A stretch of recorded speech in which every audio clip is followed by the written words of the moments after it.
which of the following statement is correct கேக்குறாங்க. Alpha particles are photons.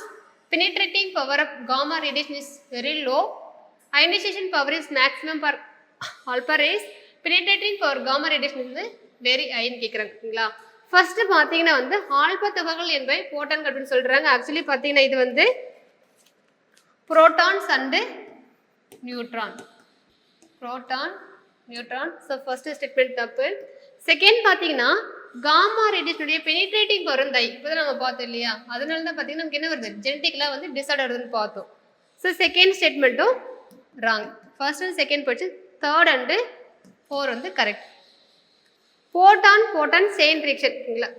போட்டான் photon chain reaction is an example of nuclear fission, alpha decay, nuclear fusion, beta decay கேக்குறாங்க ஓகேங்களா.